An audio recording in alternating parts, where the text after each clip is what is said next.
सभी साथियों को मेरा प्यार भरा नमस्कार। मैं अध्यापक चौहान सर एक बार फिर से आपके अपने यूट्यूब परिवार एचडी स्टडी एग्जाम पर तहे दिल से हार्दिक स्वागत करता हूं साथियों।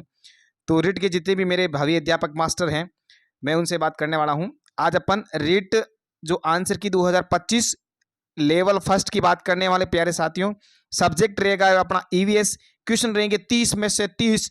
आपको मैं बता दूं यूट्यूब पे कहीं पे भी नहीं मिलेंगे और आपके अपने चैनल पे मिलेंगे। बिल्कुल साथियों, ये आप ही का चैनल है क्योंकि आप ही की देन है सारी की सारी। यहाँ पर अपने चैनल के ऊपर मिलने वाले आपको 30 में से 30 क्वेश्चन बहुत ही मेहनत करके लेके आया हूँ। पिछले 2 दिनों से लगातार मैं बहुत संघर्ष करके स्ट्रगल करके उसके बाद में 30 क्वेश्चन ढूंढे। उसके बाद में एक्सपर्ट के द्वारा पूछताछ करके साथियों फिर उनका आंसर ढूंढ के लेके आया हूँ। आपके लिए बहुत ही शानदार तरीके से सजाए गए हैं सिस्टमेटिक तरीके से L1 के पर्यावरण के 30 क्वेश्चन। ठीक है, पिछले क्वेश्चन भी मैंने डाल रखे हैं, आप प्लेलिस्ट पे जाके देख लीजिए। आपको यूट्यूब पे कहीं भी नहीं मिलेंगे सिस्टमेटिक तरीके से जजाए हुए। अलग अलग सब्जेक्ट के अलग अलग मैंने 6 सब्जेक्ट के डाल रखे हैं, चाहे हिंदी हो, इंग्लिश हो, पर्यावरण हो, संस्कृत हो, मनोविज्ञान हो, सारे के सारे अलग अलग सब्जेक्ट के मैंने डाल रखे हैं क्वेश्चन सबसे पहले। ठीक है, और उसके बाद में कुछ कुछ क्वेश्चन पिछली बार बाकी रह गए थे, इसलिए मैं वापस संशोधित आंसर की लेके आया हूँ। ठीक है, 30 में से 30। तो बिना टाइम वेस्ट किए आपका कीमती जो समय है उसको देखते हुए आज की क्लास स्टार्ट करते हैं साथियों। अगर चैनल पर पहली बार विजिट कर रहे हो तो चैनल को सब्सक्राइब करना तो बिल्कुल ही ना भूले, क्योंकि आपको मिलने वाले शानदार कंटेंट इसके ऊपर और जो भी ऑफिशियल न्यूज है, गवर्नमेंट अपडेट से, वो सारी आपको इस पर मिलती रहती है साथ। तो चलो अपन बात कर लेते हैं प्यारे साथियों, आज का जो पहला क्वेश्चन किस प्रकार से रहने वाला है। देखो साथियों, मेरे द्वारा बहुत मेहनत करके लाया गया, मुझे जहां तक उम्मीद है ये क्वेश्चन ही आपको जो 15 तारीख को जो आंसर की आएगी सेम टू सेम यही क्वेश्चन मिलने वाला है आपको और यही आंसर की मिलेगी। कोई बाकी हल्का फुल्का चेंज तो भाई साहब देखो हो सकता है, ठीक है, बाकी ज़्यादा नहीं, इसमें चेंजेस कुछ नहीं होने वाला, सेम टू सेम यही है। आज का जो पहला क्वेश्चन रहेगा ईवीएस L1 का, ईवीएस के अंदर यानी पर्यावरण के अंदर जो क्वेश्चन रहने वाला वे अभ्यारण्य जहां पर जंगली मुर्गों के लिए प्रसिद्ध या पाए जाते हैं ऐसी कुछ लैंग्वेज थी, जिसका उत्तर हो जाएगा माउंट आबू। जिन साथियों ने माउंट आबू करके है उनका एग्जैक्ट उत्तर सही होगा। आप एक से आप बता दूं आपको, लास्ट में आप ये मुझे जरूर बताइए कि सर आपके 300 में सॉरी 30 में से कितने क्वेश्चन आपके ये राइट हो रहे हैं, ये आप मुझे बिल्कुल बता के जाइएगा लास्ट में जरूर। और किसी प्रकार का क्वेश्चन में आपको लैंग्वेज चेंज लग रही है तो हमें कमेंट बताइए कि इसकी लैंग्वेज ऐसी, कोई ऑप्शन आपको गलत लग रहा है, उत्तर गलत लग रहा है वो भी बता दीजिए। किसी प्रकार में ऑप्शन क्या था ये बता सकते हैं, और कोई क्वेश्चन था नहीं ये था या कोई अलग क्वेश्चन था वो भी आप बता सकते हैं बेझिझक। ठीक है, दूसरा क्वेश्चन था आज का पर्यावरण का, चीरने फाड़ने वाले दांत कौन से होते हैं, तो साथियों इसमें से उत्तर हो जाएगा इसका रद्द नक चीरने वाले फाड़ने वाले दांत ये हो जाएंगे। ठीक है, हालांकि मैंने इसकी जो आंसर की पहले डाल रखी थी लेकिन उसमें से कुछ क्वेश्चन बाकी थे साथियों, इस बाद में वापस है ना जो अब संशोधित आंसर की मैंने अभी पिछली वीडियो में आपको पता है कल शाम को ही तो मैंने एक वीडियो डाला था जिसमें मैंने मैथ के 30 में से 30 क्वेश्चन डाल रखे थे। मैथ के आपको नहीं मिला है तो आप जाके प्लेलिस्ट में देख लीजिए, मैथ के 30 में से 30 आपको क्वेश्चन वहाँ पर मिल जाएंगे और अलग हर सब्जेक्ट के मिल जाएंगे आपको क्वेश्चन, लेकिन संशोधित मैथ की डाल रखी है। फिर दूसरी आंसर की अपनी ईवीएस की ये दूसरी आंसर की है जिसमें संशोधित करके मैंने 30 में से 30 क्वेश्चन में डाल रहा हूँ, ये आपके ईवीएस के पर्यावरण के। ठीक है, बात कर रहे हैं पांडुपोल मेला। पांडुपोल मेला कहां पड़ता है, तो साथियों पांडुपोल मेला अपने अलवर डिस्ट्रिक्ट के अंदर पड़ता है, सरिस्का के अंदर। ठीक है, तो ये आपको ध्यान में रखना है। एक क्वेश्चन आया था पांडुपोल से संबंधित साथियों, जिसका उत्तर हो जाएगा सरिस्का। जिन साथियों ने ये अलवर करके आए उसका सही उत्तर ये रहने वाला है। ठीक है, अगला आंसर साथियों सब फटाफट अपने सभी साथियों को जोड़ लो एक बार इस बार अपने यूट्यूब परिवार पे, और क्योंकि अब परिवार अपना है साथियों, जितना अपना मेहनत करके रहेंगे साथ में डिस्कस करेंगे तो अपना ही फायदा है साथियों। ठीक है, तो कार्तिक अमावस्या को कौन सा त्यौहार मनाया जाता है, ऐसा कुछ करके कोई क्वेश्चन था जिसका उत्तर हो जाएगा दीपावली। जिन्होंने दीपावली कर रखा है वो इसका आंसर सही रहने वाला है। चलो अगला क्वेश्चन था एक, राजस्थान का राज्य पुष्प कौन सा है। ठीक है, अब कहीं कह रहे कि राजस्थान का कोई के राष्ट्रीय का राज्य पुष्प पूछा है। अब देखो आप इसका उत्तर ऑप्शन में रोहिड़ा था। ठीक है, और तो राजस्थान का पूछा है तो राजस्थान का राज्य पुष्प रोहिड़ी होता ना, बिल्कुल इसका सही उत्तर है। किसी प्रकार का आपको शंका करने की आवश्यकता नहीं है साथियों। ठीक है, चलो अगली बात करते हैं क्वेश्चन नंबर अगले। एक क्वेश्चन ऐसा था कुछ कि सबसे गहरी और तिलस्मी बावड़ी कौन सी है, तो सबसे गहरी बावड़ी राजस्थान के अंदर पाई जाती है आपको चांद बावड़ी, जो प्रसिद्ध है आबानेरी की, और आबानेरी पड़ता है आपके दौसा में, आबानेरी की। ठीक है, और आबानेरी कहाँ पड़ता है, दौसा के अंदर साथियों। तो ये बिल्कुल शानदार सा क्वेश्चन। अगला क्वेश्चन, विटामिन डी की कमी से कौन सा रोग होता है, ये आपको ध्यान में रखना होगा। विटामिन डी की कमी से रिकेट्स रोग होता है, जिनके ऑप्शन में रिकेट्स था और जिन्होंने रिकेट्स सही किया वो आपके आंसर बिल्कुल एकदम राइट होने वाला साथियों, रिकेट्स इसका सही उत्तर। बता दूं आप फटाफट से चैनल से जुड़ जाइए, सभी साथियों को जोड़ ले, L1 वालों चाहे L2 हो। ठीक है, क्योंकि अपन देखो साथियों मेंस के लिए थर्ड ग्रेड मेंस की प्रिपरेशन करने के लिए अपन शानदार एक निःशुल्क टेस्ट सीरीज के साथ जुड़ने वाले हैं और टॉपिक वाइज टेस्ट सीरीज आने वाली है 15 तारीख के बाद में। मैं लेके आ रहा हूँ शानदार टॉप मोस्ट क्वेश्चन, जिसमें से प्रीव्यू क्वेश्चन को देखते हुए और जो प्रेजेंट में अधीनस्थ बोर्ड का ट्रेंड क्या चल रहा है साथियों, मैं खुद एक गवर्नमेंट सिलेक्टेड हूँ तो अपने अनुभव के आधार पर मैं खुद बताऊंगा कि इस हिसाब से क्वेश्चन आ रहे हैं और शानदार आपके लिए निःशुल्क रहेगी रोजाना डेली। तो आप अपनी तैयारी जो तैयारी है उसको तगड़ी शानदार करके इस बार 2025 में नौकरी का सपना साकार कर सकेंगे। अशोक स्तंभ में सिंह का मुंह किस दिशा में होता है? तो इस सिंह का मुंह होता है वो अशोक स्तंभ के अंदर चारों दिशा में होता है, क्योंकि अशोक स्तंभ में जो शेर होता है उसके 4 मुंह होते हैं चारों दिशा में, ठीक है। तो उसके चारों दिशाओं में सिंह के मुंह होते हैं। इसका उत्तर सही होने वाला है, जिसके चारों दिशाएं कर रखी है। चलो ठीक है, बिल्कुल साथियों, मैं टेसेज लिख रहा हूँ अब निःशुल्क। तो आप मुझे कुछ सजेशन दीजिए साथियों कि किस हिसाब से लानी है, कौन सा टॉपिक पहले लाना, कौन सा सब्जेक्ट में पहले स्टार्ट हो, कितने कितने क्वेश्चन लाने हैं। आप हल्का फुल्का कुछ सजेशन दोगे, कुछ मोटिवेशन मिलेगा मेरे को आपको, ठीक है। तो आप मुझे ये जरूर बताइए। अगला क्वेश्चन था साथियों कि आपके मामा जी के भाई की माँ का आपके साथ रिश्ता क्या होता है? जिसका उत्तर हो जाएगा नानी। जिन्होंने नानी करके आए वो एग्जैक्ट इसका आंसर सही रहने वाला। चलो, एक क्वेश्चन आया था, बछेंद्री पाल ने माउंट एवरेस्ट पर कब फतेह किया था? सही, कब चढ़ी थी? ऐसा कुछ क्वेश्चन था जिसका ऑप्शन में अलग अलग सीरीज के अकॉर्डिंग अलग अलग था। आंसर इसका सही हो जाएगा 23 मई 1984 इसका राइट आंसर होने वाला। जिन्होंने ये किया है उनका एकदम एग्जैक्ट सही आंसर। चलो, एक क्वेश्चन था, ये था, इसमें बहुत विवादित चल रहा था कि ऋतु कौन सी होती है, ग्रीष्म ऋतु, शरद ऋतु, मई जून सा कुछ संबंधित चल रहा था। तो देखो, जूट की कृषि है कौन से मौसम में की जाती है? तो खरीफ के मौसम में। उसका आंसर हो जाएगा वर्षा ऋतु, क्योंकि जूट को हमेशा ज्यादा पानी की आवश्यकता होती है, इससे पानी की वर्षा ऋतु के आसपास सबसे ज्यादा रहने की संभावना है, ठीक है। तो इसका सही उत्तर हो जाएगा अपने वर्षा ऋतु, क्योंकि ये मैंने पिछली बार गलती से बता दिया था शायद ग्रीष्म ऋतु, ठीक है। फिर मैंने एक्सपर्ट से पूछा और 3-4 जनों से पूछा टैलेंट से, फिर उन्होंने कहा कि वर्षा ऋतु थी। फिर मैंने वापस बुकों में भी इसको रिसर्च किया तो मुझे ये वर्षा ऋतु मिला, ठीक है। उस हिसाब से मैं आपको बता रहा हूँ वर्षा ऋतु रहने वाला है। अगला क्वेश्चन था, एक नील आर्मस्ट्रॉन्ग के बाद चंद्रमा पर कौन गया था? बज एल्ड्रिन एक इसका सही आंसर हो जाने वाला, ठीक है। जिन्होंने ये किया बज एल्ड्रिन वो एकदम सही उत्तर। देखो, कभी कभी क्या होता है जल्दबाजी के अंदर और टाइपिंग के अंदर कभी गड़बड़ हो जाती है और कभी जल्दबाजी में कुछ शब्द निकल जाते हैं इधर उधर, तो आप थोड़ा इग्नोर कर दिए साथियों, क्योंकि हो सकता है कभी मैं मतलब आंसर कुछ और बता रहा हूँ, मुंह से शब्द कुछ और निकल रहे हैं, आंसर अलग निकल जाए, तो आप यूँ मान के चलो कि वो थोड़ा गलती से निकल हो जाता है, क्योंकि गलती वो कहते हैं मिनका शरीर से, मानव शरीर से, मनुष्य से गलती हो सकती है, ठीक है।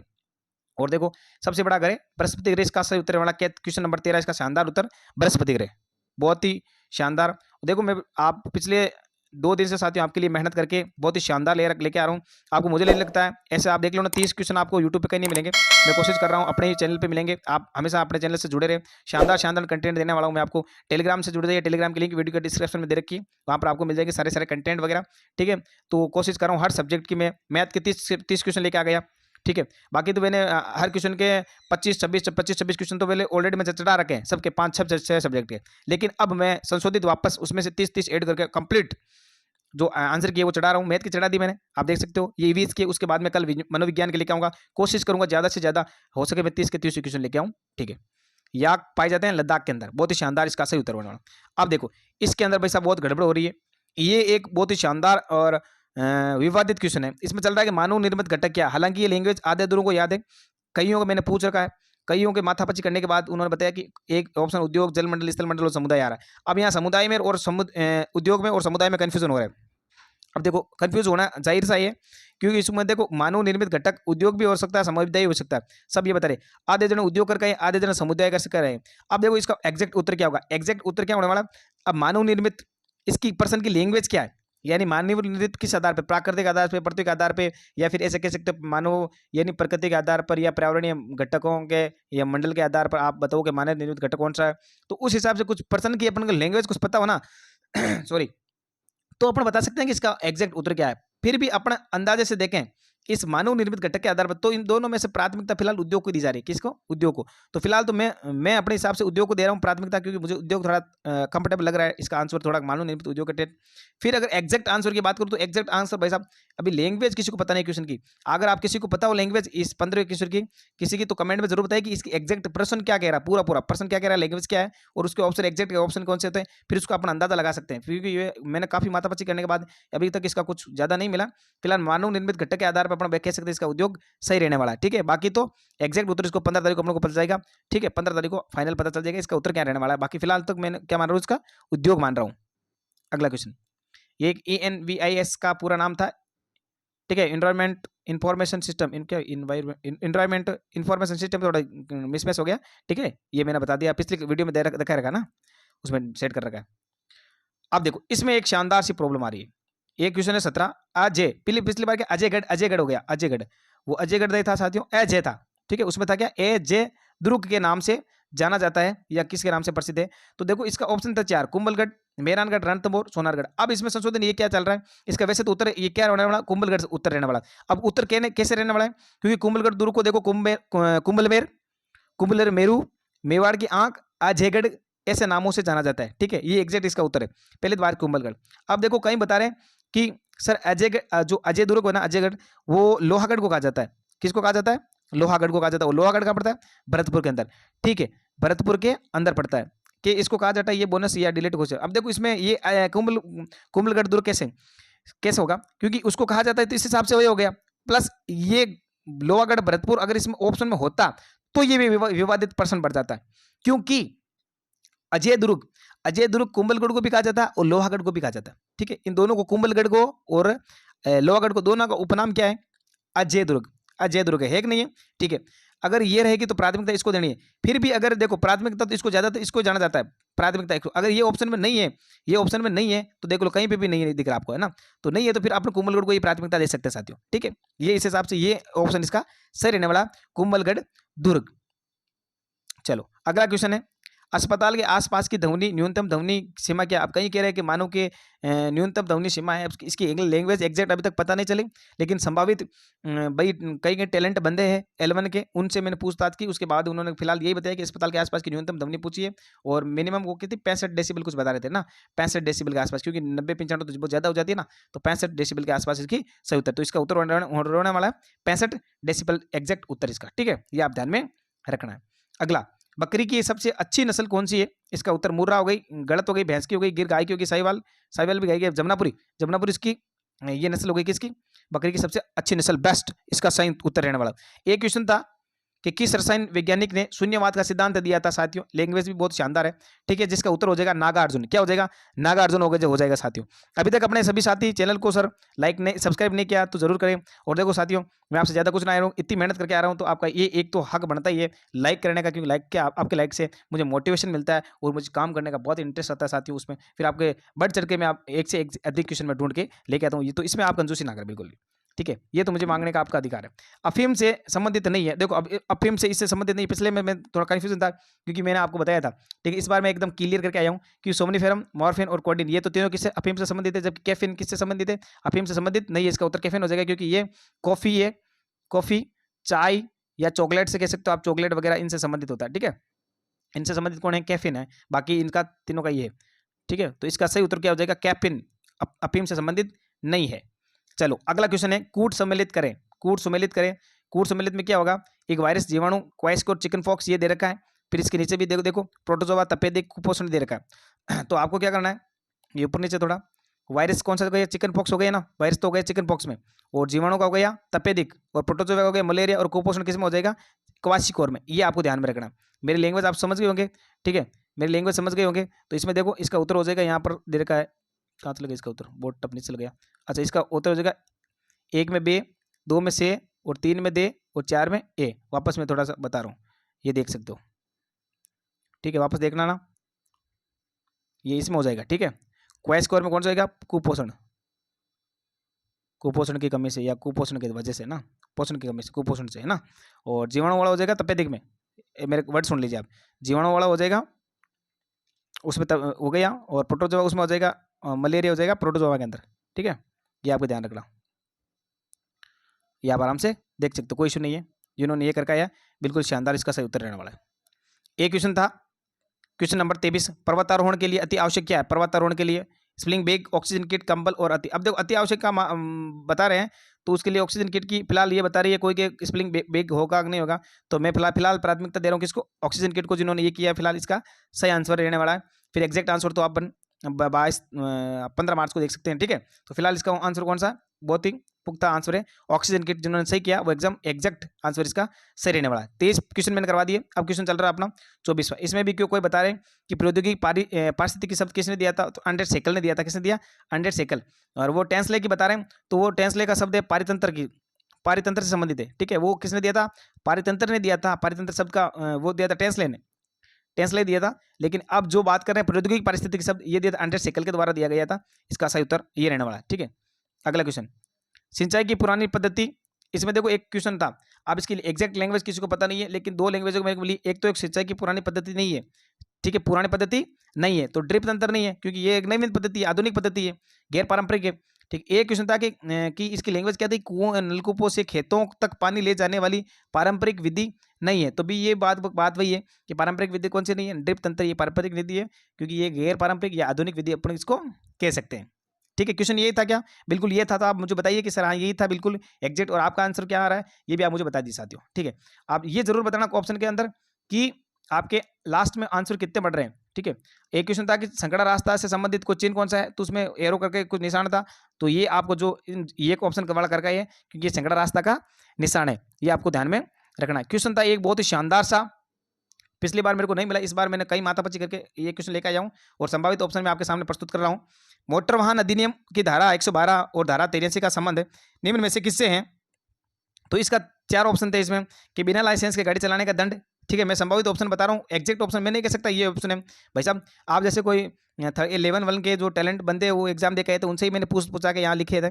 ठीक है, वो भी एग्जैक्ट नहीं है कि अंदाजे से उन्होंने बताया है। असुरक्षित सामान ढोने से दंड से संबंधित या गति निर्धारित यानी स्पीड से गाड़ी चलाने के अनुसार वाहन चलाना, ये भीड़ में हॉर्न बजाने से संभावित, ऐसा कुछ था। अब इसका तो होगा ही नहीं, असुरक्षित सामान से भी नहीं होगा और भीड़ में हॉर्न बजाने से इसकी धारा नहीं है। अब बस्ता कौन सा है, गति के निर्धारित के अनुसार वाहन चलाना यानी स्पीड में वाहन नहीं चलाना, और ये इससे संबंधित यानी गति से या स्पीड से संबंधित ऐसा कुछ ऑप्शन है, तो उसका ये सही रहने वाली जो किसकी मोटर वाहन अधिनियम 1988 के तहत जो धारा है 112 के तहत। ठीक है, तो इसका उत्तर क्या हो जाने वाला, ऑप्शन नंबर सी, गति निर्धारित के अनुसार वाहन चलाना या निर्धारित स्पीड से गति से ऐसा कुछ फास्ट वाहन चलाना, उससे संबंधित कैसे उसका उत्तर हो जाएगा ऑप्शन नंबर सी। बिल्कुल शानदार शानदार है। चलो, एक था क्वेश्चन साथियों, सूक्ष्म शिक्षण के जनक कौन है प्रॉपर, ये प्रोफेसर हेलन इसका सही उत्तर। ये क्वेश्चन था कि नहीं था, आप मुझे जरूर बताइए बिल्कुल। ठीक है, ये क्वेश्चन मेरे हिसाब से होना चाहिए क्योंकि एक्सपर्ट उन्होंने बताया था, टैलेंट बनते थे उनके द्वारा ये बताया गया क्वेश्चन सूक्ष्म शिक्षण है वो होना है। ठीक है, तो इसका उत्तर ये हो जाएगा। ठीक है, अगला क्वेश्चन था, एक ऐसा क्वेश्चन था कि दृष्टिबाधित बालकों के पढ़ने हेतु कौन सी शिक्षा सहायक सामग्री उपयोगी है। ठीक है, तो वो थे टेक्स्ट टू स्पीच, ये जिन्होंने ये करके आए थे साथियों टेक्स्ट टू स्पीच, तो उनका आंसर सही रहने वाला। आज 29 में भी मेरे को आप बताओ कि ये क्वेश्चन था कि नहीं था, अगर था तो आप क्या करके आए साथियों, नहीं था तो इसकी जगह कौन सा आंसर था मुझे ये जरूर बताना। बिल्कुल साथियों, मैं बहुत ही शानदार मेहनत करके आपके लिए क्लास लेकर आया हूँ साथियों, तो लाइक शेयर सब्सक्राइब अपने सभी साथियों को जोड़ ले। और मैं बता दूं आपको, ऐसे ही मैं आपके लिए मेहनत करता रहूँगा, 3rd ग्रेड मेंस में भी आपको मैं हर प्रकार की क्लास अवेलेबल करवाता रहूँगा। ठीक है, मेंस में हो चाहे डॉक्यूमेंट वेरिफिकेशन तक, मैं आपके सभी जब तक आपका ज्वाइनिंग नहीं हो जाती है साथियों तब तक मैं आपके साथ हूँ। किसी प्रकार के अगर डाउट हो मुझे बता देना, और मैं निःशुल्क टेस्ट सीरीज लेकर आ रहा हूँ, उसको जरूर ज्वाइन कीजिएगा साथियों। बहुत ही शानदार शानदार सॉरी शानदार शानदार कंटेंट आपको मिलने वाला है। चलो, आज का लास्ट और फाइनल क्वेश्चन है साथियों, एक बढ़िया शानदार सा क्वेश्चन है कि मूल्यांकन का वे गुण जिसके आधार पर विभिन्न बालकों का उनकी योग्यता के आधार पर विभाजन किया जा सके वे है।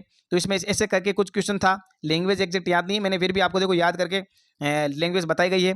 फिर इसमें देखो ये करके आया था। ठीक है, तो ये वैधता, मानवीयता, विभेदीकारिता या वस्तुनिष्ठा, इसके आधार पर आपको आंसर बताना है साथियों। संभावित ऑप्शन में लेकर आया हूँ, इसका जो सही उत्तर हो जाएगा वो रहना था आपके विभेदकारिता। ठीक है, इसका सही उत्तर क्या हो जाएगा, विभेदकारिता। तो मैंने आपको आज की क्लास के कितने क्वेश्चन बता दिए साथियों, 300 क्वेश्चन, सॉरी 300 बार नाम आया, 30 क्वेश्चन बता दिए। अब मेरे को आप बताइए, मैंने जो 30 क्वेश्चन बताए थे उनमें से कौन सा क्वेश्चन नहीं है एग्जैक्ट, ठीक है, और कौन सा क्वेश्चन है वो आप भी मुझे बताइए।